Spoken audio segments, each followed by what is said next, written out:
शोषितांचा, वंचितांचा आणि पीडितांचा आवाज म्हणजे बी पीपल न्यूज. आत्ताच सबस्क्राईब करा.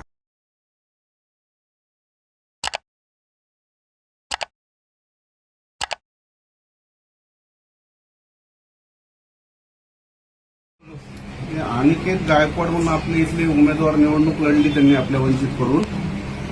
त्यांनी इथं 1800 मतदान पण घेतलेलं आहे.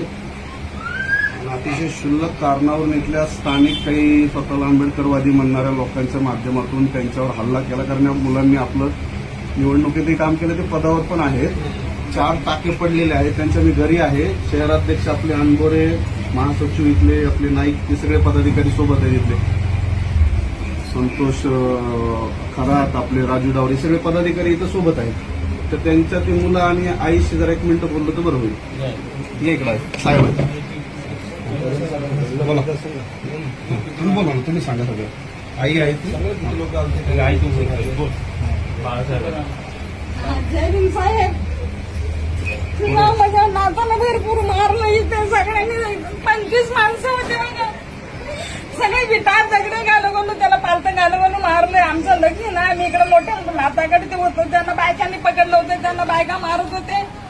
कारण आम्हाला घरातून येऊ मारलंय, वडू वडू साड्या फाडल्या आमच्या. आणि आता म्हणतात की आता तुम्हाला घरात येऊन मारलंय ना, आता तुम्हाला रस्त्यावरती नागडं करून मारू असे म्हणतात.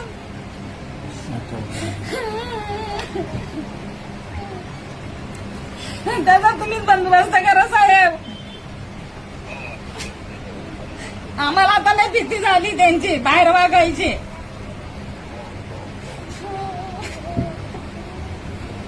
साहेब, ते आपलं कॅन्डिडेट आणि आपले पदाधिकारी, हा काय म्हणतात?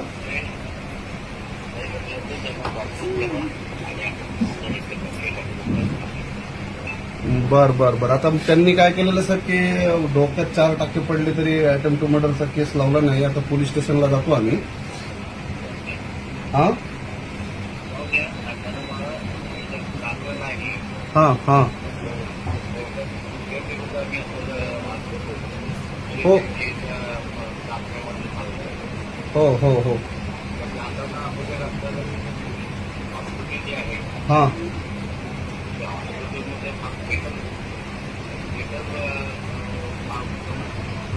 हो, दोघं पण हॉस्पिटलाइज होते. ते जे आपला कॅन्डिडेट म्हणून जो यांचा मोठा मुलगा निवडणूक लढला आणि लहान भाऊ, त्याच्या डोक्याला आणि दोघांना पण गंभीर मारहाण झालेली आहे. आणि पोलिसांनी काय नेहमीप्रमाणे ते सगळा चुकीच्या पद्धतीनं ते हँडल केला विषय. तर आम्ही आता सगळे जाऊन एका पोलीस स्टेशनलाही भेट देतो.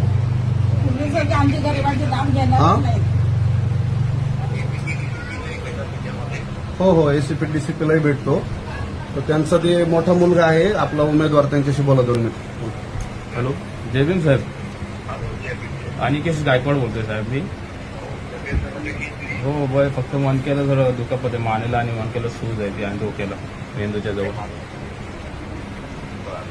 ते अगदी क्षुल्लक कारणावरून यांनी मला मारहाण केली. पहिल्यापासून यांनी मला अडकवलेलं होतं.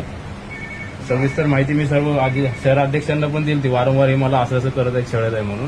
तर आता अचानक जयंती झाली ठाणे महानगरपालिकेची. सर्वपक्षीय तिथं कमिटी होती. त्या ठिकाणी फक्त शिवसेना आणि रिपब्लिकन पार्टी ऑफ एकतावादी जे नाना इंदेशी यांनी पूर्ण कार्यक्रम हायजॅक केला होता. त्या संदर्भात कुणाचंही नाव न घेता मी सदर फेसबुकवर पोस्ट टाकली की जयंती झाली ही अत्यंत चुकीची झाली, यात राजकारण झालेलं आहे. बस एवढंच टाकलं. त्यावर अनेक जणांनी धमक्या वगैरे दिल्या, मारहाण केली. घरी आलो, मला हे कुमार इंदेश यांनी मला फसवलं सगळं त्याच्यामध्ये. आणि घरी जर आईला वगैरे मारहाण झाली, साडी वगैरे सगळं खेचत होते, मारत होते. मी जसं घरी आलो त्यांनी बोललो माझी काही चुकी नाही, ज्यांनी केलं त्याला बोला. त्या बाईने लगेच ते दुसऱ्या बाईने माझं गुप्ता अंग पकडलं, खाली वापरलं आणि जरा माझ्या बुक्या बाट्या लागलं. आता बुक्या मारलं. हा सर,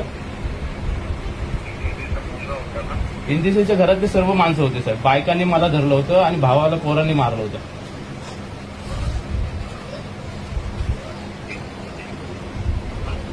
ठीक आहे साहेब, आम्ही जातो आता पोलीस स्टेशनला. ओके. शहराध्यक्ष आहेत आपले अनबोरे.